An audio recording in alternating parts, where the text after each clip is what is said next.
we can get that Vicky Roy today. So this is my predictions for UFC 236. I don't have the fight card pulled up, so I'm just gonna since it's a very top heavy card, I'm just gonna do predictions for the co-main event and the main event because I'm just that lazy. So this guy fucking thinks that he's Artem Lobov. You think that you're Artem Lobov? You think that you're the GOAT? Boom! Okay, I'm sorry. But anyway, so predictions. Co-main event.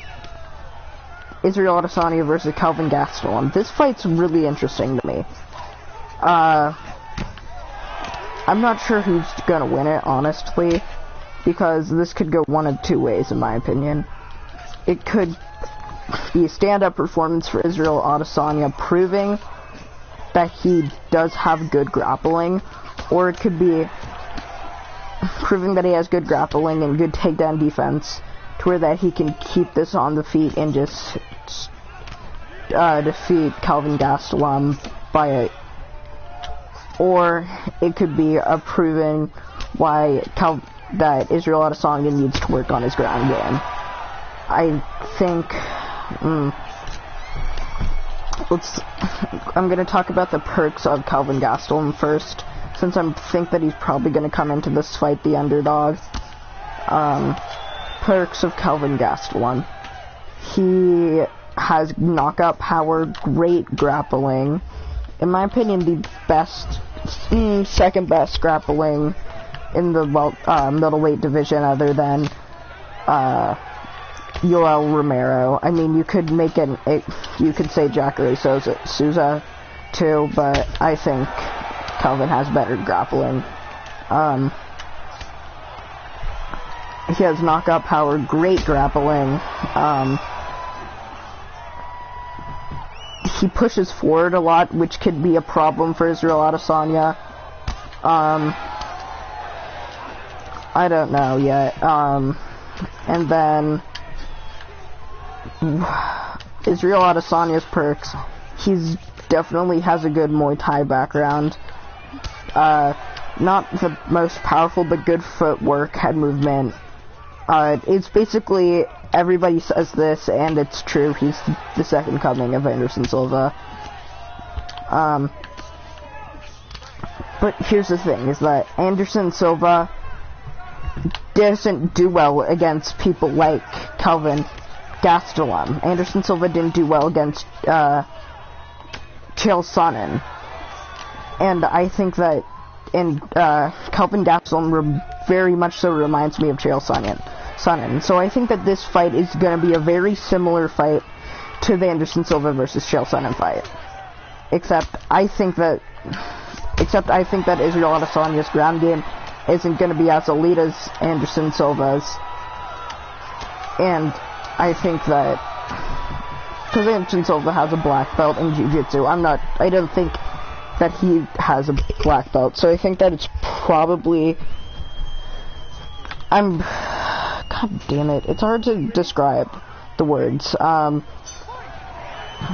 Israel Adesanya, my final decision is Israel Adesanya.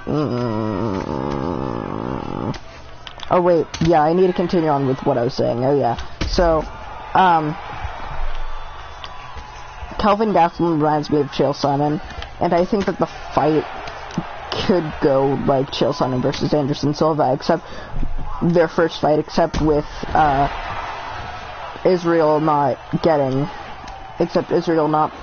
being as diverse, not having as diverse of a ground game, and I think that it could be Kelvin Gastelum getting a decision victory.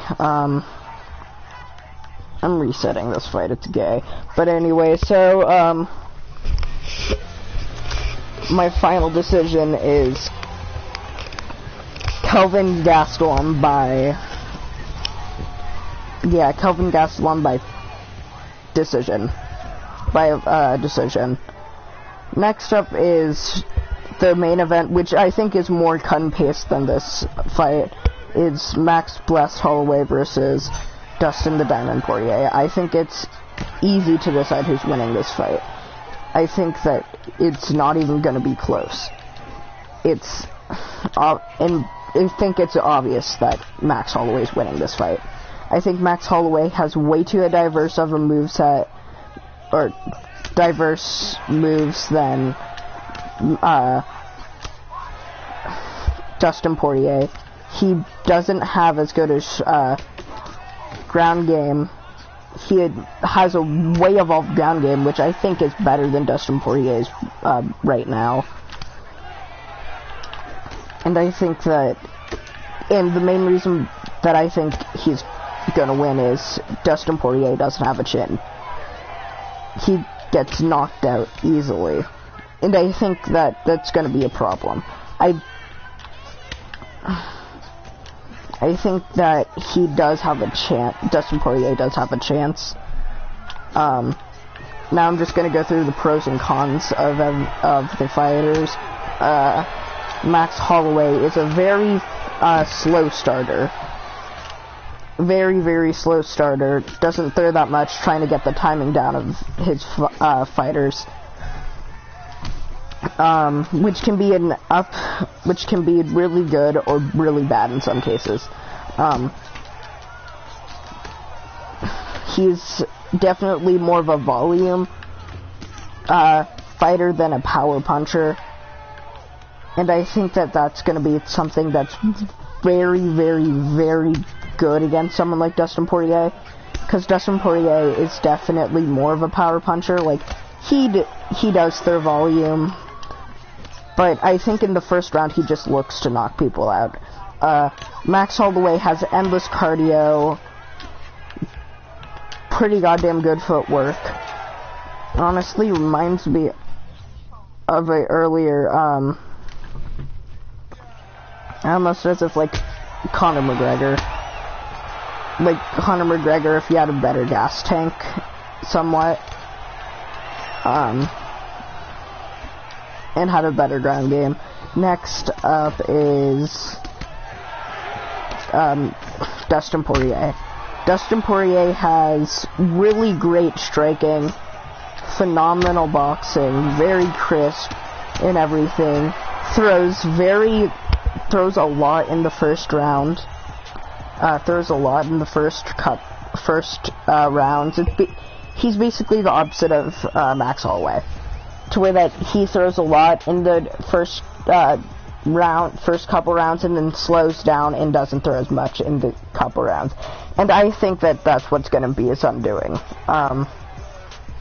So my final prediction is Max Holloway by a third round TKO. I don't think it's going to be a cold knockout, but I do think that it's going to be pretty easy for him.